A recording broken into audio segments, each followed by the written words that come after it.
купили таку піцу і будемо її сьогодні розігрівати і їсти. Так, будемо зараз відкривати. Давай відкривай.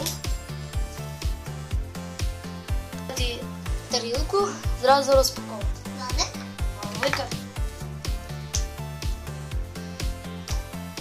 Помогти? Давай ти поможу. Все, ми розпакували піцу. Така у нас гарна піца. І зараз ми будемо її ставити в мікрохвильовку, так? Давай, бери піцу. Давай, став. Поставила? Ага. Добре. Закривай. Давай. 10, 9, 8. Давай. 7, 6, 5, 4, 3, 2, 1. Давай, витягуй.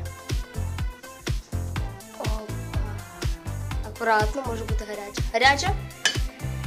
Винесеш? Давай.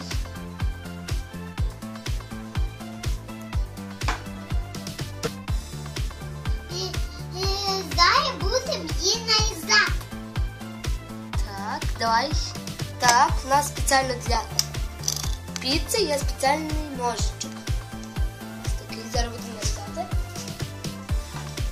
Нарізаємо.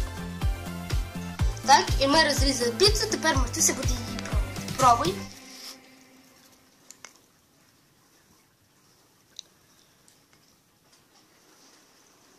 Солодка. Як солодка? Може солона? Є солодка. Дуже добра піца. А ну дай я попробую. Тут дуже добру піцу. Так.